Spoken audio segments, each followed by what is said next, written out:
Hey there, Golden Health family. Imagine this. You're enjoying a beautiful morning, sipping your coffee, maybe planning a walk with a friend or a visit with your grandkids. Life feels good, right? But then, out of nowhere, a startling thought hits you. Could your heart be at risk? If you're over 65, that question might feel a little heavier, because the truth is, research shows your risk of a heart attack doubles after that age. It's a sobering fact. But here's the good news. You have more control over your heart health than you might think. There are simple, practical things you can do, starting today, that can slash that risk and keep you thriving for years to come. Stick with me, because this video is all about empowering you to protect your heart and live your best life. Welcome to Golden Health, where we're all about helping you feel strong, vibrant, and confident at any age. I'm so glad you're here, because today we're diving into something that matters deeply for everyone over 60, how to keep your heart healthy and reduce your risk of a heart attack. This isn't about scare tactics or overwhelming medical jargon. Nope, this is about real, doable steps that fit into your life, shared in a way that feels like a chat with a friend. By the end of this video, you'll walk away with clear, actionable ideas that can make a big difference. So grab a comfy seat, maybe a cup of tea, and let's get started. Let's kick things off with something we all know but sometimes forget. Your heart is working hard for you every single day. It's pumping blood, delivering oxygen, and keeping you going through every laugh, every hug, every moment. But as we get older, our hearts need a little extra love to stay strong. After 65, things like high blood pressure, cholesterol buildup, and even stress can start to take a bigger toll. The good news? You don't need to be a doctor or a fitness guru to make a difference. Small changes can add up to big results, and I'm going to share some of the most powerful ones with you. First up, let's talk about movement. Not marathon running or lifting heavy weights, but simple, heart-friendly movement that fits into your daily routine. You've probably heard that exercise is good for your heart, but here's something you might not know. Even 15 to 20 minutes of gentle activity a day can lower your heart attack risk significantly. I'm talking about things like a leisurely walk around your neighborhood, gardening, or even dancing to your favorite song in the living room. Let me tell you about my friend Susan, who's 68. A few years ago, she started feeling sluggish and worried about her heart health, especially since her dad had a heart attack in his 70s. She wasn't a fan of gyms, so she started walking her dog for 20 minutes every morning. Nothing intense, just a steady stroll. Over time, she noticed she had more energy. Her blood pressure dropped, and her doctor was thrilled with her progress. The key: consistency. You don't need to push yourself to exhaustion. Just move a little every day. Now here's a practical tip to make this work for you. Pick an activity you actually enjoy, because if it feels like a chore, you're less likely to stick with it. Maybe it's walking while chatting with a friend, or maybe you love swimming at the community pool. If mobility is a challenge, chair exercises can be a game changer. You can do arm circles, leg lifts, or even gentle stretches while watching TV. The goal is to get your heart rate up just a bit and keep your blood flowing. Try setting a small goal, like 10 minutes of movement in the morning and 10 in the afternoon. Before you know it, it'll become a habit, and your heart will thank you. Let's move on to something else that's huge for your heart: what you eat. I'm not here to tell you to overhaul your entire diet or give up your favorite foods. Instead, let's focus on adding heart-healthy choices that are easy and delicious. One of the best things you can do is eat more fiber-rich foods, like fruits, vegetables, and whole grains. Fiber helps lower cholesterol and keeps your blood vessels clear, which is critical for preventing heart attacks. Think of it like giving your arteries a gentle scrub from the inside. I love sharing the story of my neighbor Tom, who's 72. Tom used to start his day with sugary cereal, but when he learned about his heart risks, he switched to oatmeal topped, with berries and a sprinkle of nuts. It's simple, filling, and packed with fiber. He told me he feels lighter and even enjoys his breakfast more now. Here's how you can make this practical. Aim to add one fiber-rich food to each meal. For breakfast, maybe it's that bowl of oatmeal, or a slice of whole grain toast with avocado. At lunch, toss some spinach or carrots into your salad. For dinner, swap white rice for brown rice or quinoa. These little swaps add up, and they don't feel like a sacrifice. If you're worried about cost, frozen fruits and veggies are just as nutritious and often more affordable. The key is to make it colorful. Think red apples, green broccoli, orange carrots. Not only is it good for your heart, but it also makes your plate look inviting. Before we wrap up this part, let's touch on one more thing that's critical for your heart: managing stress. Life after 65 can come with its share of worries. Maybe it's health concerns, family dynamics, or just the daily grind. But chronic stress is like a heavy weight on your heart. It raises your blood pressure and can make your heart work harder than it needs to. I remember talking to my Aunt Linda, who's 70, about how she used to feel overwhelmed caring for her husband after his surgery. She started doing 5-minute deep breathing exercises every morning, just sitting quietly, inhaling slowly through her nose and exhaling through her mouth. It sounds simple, but it helped her feel calmer, and her doctor noticed her blood pressure was more stable. Here's a quick way to try this yourself. Find a quiet spot, set a timer for 5 minutes, and focus on your breath. Picture yourself in a peaceful place like a beach or a garden. If your mind wanders, that's okay. Just gently bring it back to your breathing. You can do this while sipping your morning coffee or before bed. It's like hitting a reset button for your heart and mind. If breathing exercises aren't your thing, try listening to calming music or even chatting with a friend who lifts your spirits. The goal is to find small ways to ease that tension. We've covered a lot already: moving your body, eating more fiber, and managing stress. And these are just the beginning of what you can do to protect your heart. Your heart is worth it, and so are you. In the next part, we'll dive into a few more powerful steps you can take, including some surprising things you might not have thought about. So stick around, because I'm excited to share more ways to keep your heart strong and your life full of joy. Welcome back, Golden Health family.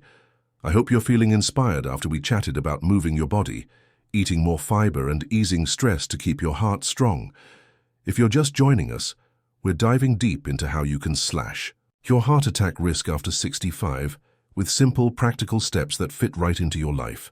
No complicated plans or fancy equipment needed, just real, doable changes that make a big difference. I'm so glad you're here, because your heart deserves all the love and care we're talking about today. Let's keep the momentum going and explore a few more ways to protect that amazing heart of yours. One thing I love about this journey is that it's not about perfection, it's about progress. Every small step you take is like giving your heart a high five. So let's talk about something that's a game changer for heart health: staying hydrated. You might be thinking, really? Water can help my heart? Oh, absolutely. When you're over 65, your body doesn't always signal thirst as clearly as it used to, and even mild dehydration can put extra strain on your heart. It's like asking your heart to pump harder when it's already working overtime. Proper hydration keeps your blood flowing smoothly, helps regulate blood pressure, and supports every cell in your body. I'll never forget my friend Margaret, who's 67. She used to get headaches and feel tired by mid-afternoon, and she thought it was just part of getting older. Then her doctor pointed out she wasn't drinking enough water, maybe a glass or 2 a day, tops. Margaret started carrying a reusable water bottle and sipping throughout the day, aiming for about 6 to 8 glasses. Within a week, she felt more alert. Her energy was up and those headaches gone. Her doctor even noticed her blood pressure was steadier. It's such a simple change, but it's powerful. Here's how you can make hydration work for you. Start by keeping a water bottle where you'll see it, like on your kitchen counter or next to your favorite chair. If plain water feels boring, add a slice of lemon, cucumber, or even a few mint leaves for a refreshing twist. Herbal teas or diluted fruit juice count too. A good rule of thumb is to sip small amounts throughout the day rather than chugging a big glass all at once. If you're wondering how much is enough, aim for about 6 to 8 cups of fluids daily. But check with your doctor if you have conditions like kidney issues or heart failure, as they might adjust that. Try this. Every time you finish a glass, think of it as a little gift to your heart. It's an easy habit that pays off big time. Now let's shift gears and talk about something that's just as important, but often overlooked: sleep. Oh, sleep is like a warm hug for your heart. When you're over 65, getting good quality sleep, around 7 to 8 hours a night, can lower your risk of heart attack by helping your body regulate blood pressure and reduce inflammation. Poor sleep, on the other hand, can stress your heart and even mess with your cholesterol levels. I know it's not always easy to get those Z's, especially if you're dealing with things like aches, worries, or a partner who snores like a freight train. Let me share a story about my Uncle Ray, who's 71. Ray used to toss and turn all night, waking up feeling groggy and irritable. He thought it was just old age, but his doctor explained that poor sleep was raising his heart attack risk. Ray made a few small changes. He started winding down with a cup of chamomile tea instead of watching late-night news, kept his bedroom cool and dark, and avoided heavy meals before bed. He also started a relaxing bedtime routine, like reading a light book for 15 minutes. Within a couple of weeks he was sleeping better, and he told me he felt like a new man. His energy was up, and his heart felt stronger. His doctor even noticed improvements at his next checkup. Here's how you can set yourself up for better sleep. First, try to stick to a regular bedtime, even on weekends. It helps your body get into a rhythm. Create a calming pre-sleep routine, like reading, listening to soft music, or doing a few gentle stretches. Keep screens like your phone or TV out of the bedroom, because that blue light can trick your brain into staying awake. If you're still struggling, consider talking to your doctor about things like melatonin or other gentle sleep aids. But start with these natural tweaks. Think of sleep as your heart's nightly recharge. It's working hard for you, so give it that rest it craves. Okay, let's talk about one more big piece of the puzzle: keeping an eye on your numbers. I'm talking about things like blood pressure, cholesterol, and blood sugar. These are like the dashboard lights on your car. They tell you how your heart's doing and whether it needs a tune-up. After 65, it's easier for these numbers to creep up, especially if you're not checking them regularly. High blood pressure, for example, is called the silent killer because it can damage your heart and arteries without obvious symptoms. The good news? Knowing your numbers empowers you to take action before problems start. Big time. I remember chatting with my friend Clara, who's 69. Clara was always active, loved her daily walks, but she hadn't checked her blood pressure in years. During a routine visit, her doctor found it was higher than it should be. Clara was shocked. She felt fine, but her doctor explained that untreated high blood pressure was putting her heart at risk. She started monitoring her blood pressure at home with a simple cuff, made some dietary tweaks like cutting back on salt, and worked with her doctor to find the right medication. Now her numbers are in a healthy range, and she feels more in control of her health than ever. Here's how you can stay on top of this. First, ask your doctor how often you should check your blood pressure, cholesterol, and blood sugar, usually once or twice a year, but it depends on your health. You can get an affordable blood pressure monitor for home use. It's easy to use and gives you peace of mind. When you get your results, don't just file them away. Talk to your doctor about what they mean and what you can do. Maybe it's cutting back on processed foods to lower cholesterol, or taking a short walk after meals to manage blood sugar.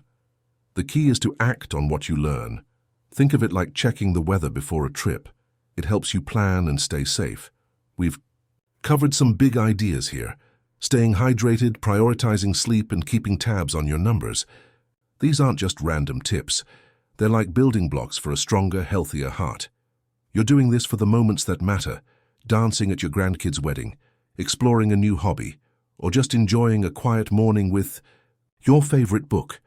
There's more to share, and I can't wait to dive into the next steps with you. So stick with me, because we're going to keep building on this foundation to help you live your healthiest, happiest life. We're in the home stretch now, and I'm so thrilled you're still with me.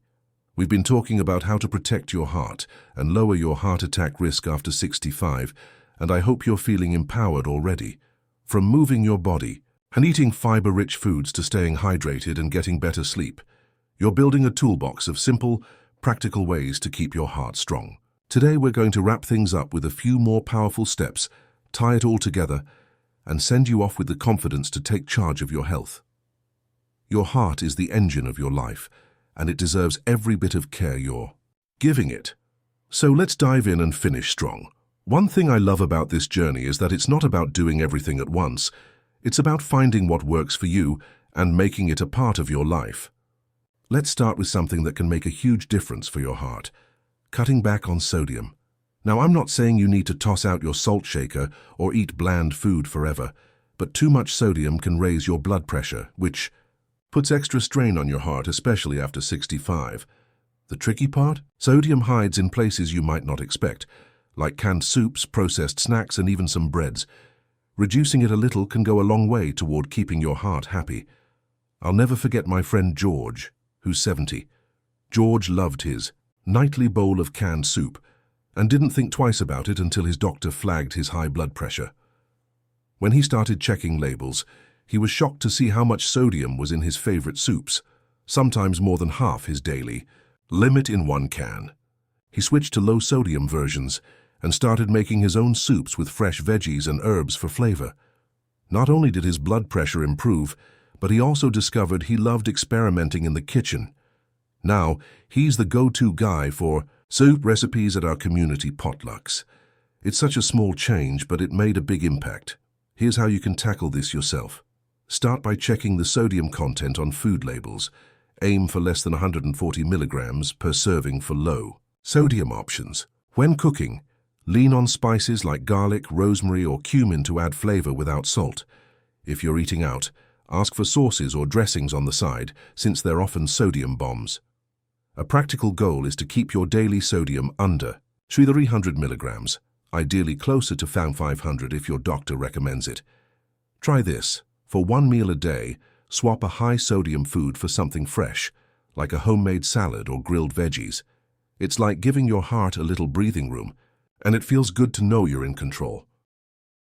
And now let's talk about something that's just as important for your heart: staying connected with others. Loneliness and isolation can take a real toll on your heart health. Studies show they can increase your risk of heart attack almost as much as smoking. After 65, it's easy to feel disconnected, especially if you're retired, live alone, or have lost loved ones. But building or maintaining relationships is like medicine for your heart. It lowers stress, boosts your mood, and even helps you stick to healthy habits because you've got people cheering you on. I remember my neighbor Ellen, who's 73. After her husband passed, she started feeling down and noticed her energy was low. She wasn't eating well, and her doctor warned her about her heart risks. Then she joined a local book club at the library, just to get out of the house. At first she was nervous, but those weekly meetings became her lifeline. She made new friends, started laughing more, and even began walking with one of the group members. Ellen told me those connections gave her a reason to take better care of herself, and her doctor noticed her blood pressure and cholesterol were improving. It's amazing how much joy and health a little connection can bring. Here's a simple way to make this work for you. Think of one person you enjoy, maybe a friend, neighbor, or family member, and reach out this week. It could be a phone call, a coffee date, or even a quick chat over the fence. If you're looking for new connections, check out community centers, senior groups, or volunteer opportunities in your area. Even small interactions like chatting with a cashier or joining a walking group add up. If you're not sure where to start, try something you love, like a gardening club or a church group, so it feels natural. Your heart thrives when you're surrounded by people who lift you up, so don't be afraid to take that first step. All right, let's wrap up with one final piece of the puzzle: listening to your body. After 65, your body might send you signals, maybe a little chest discomfort, shortness of breath, or unusual fatigue that could be early warnings of heart trouble. Ignoring them is like ignoring a smoke alarm. The sooner you act, the better your chances of preventing something serious like a heart attack. I know it's tempting to brush off aches and pains as just aging, but your heart deserves your attention. Let me share a story about my cousin Paul, who's 68. Paul was always active, loved his golf games, but he started feeling a bit off, some tightness in his chest after climbing stairs. He thought it was indigestion, or maybe overdoing it. Luckily, his wife pushed him to see a doctor who found a minor blockage in an artery. With medication and some lifestyle tweaks, Paul avoided a major heart event and is back to his golf games, feeling better than ever. He told me he's so grateful he didn't wait, because it could have been a different story. That's the power of paying attention. Here's how you can stay proactive. If you notice anything unusual, like chest pain, dizziness, or extreme tiredness, Don't wait it out. Call your doctor or, if it feels urgent, dial emergency services. Keep a list of your symptoms, even small ones, to share at your next checkup. It's also a good idea to talk to your doctor about your heart attack risk and whether tests like an EKG or stress test make sense for you. Think of it like routine maintenance for your car. You check things before they break down. By listening to your body, you're giving your heart the respect it deserves. As we come to the end of this video, I want to take a moment to celebrate you. You've taken the time to learn about your heart, and that's a huge step. We've talked about so many ways to lower your heart attack risk: moving a little every day, eating fiber-rich foods, managing stress, staying hydrated, getting good sleep, checking your numbers, cutting back on sodium, staying connected, and listening to your body. Each of these is like a thread in a beautiful tapestry, weaving together a healthier, happier life. You don't need to do them all at once. Just pick one or two to start with and build from there. Maybe it's sipping more water today or calling a friend tomorrow. Every choice you make is a gift to your heart and to the people who love you. I want to leave you with this. You are stronger than you know, and your heart is ready to carry you through all the moments that matter. Whether it's playing with your grandkids, exploring a new hobby, or just savoring a quiet sunrise, you've got this, and I'm cheering you on every step of the way. If you found this video helpful, please give it a thumbs up, drop a comment to share your thoughts or what you're going to try first, and hit that subscribe button so you don't miss any of our golden health tips. It means the world to our community, and I love hearing from you. Thank you for being part of the Golden Health family. Keep shining, keep moving, and keep loving that incredible heart of yours. I'll see you in the next video. Stay healthy and stay golden.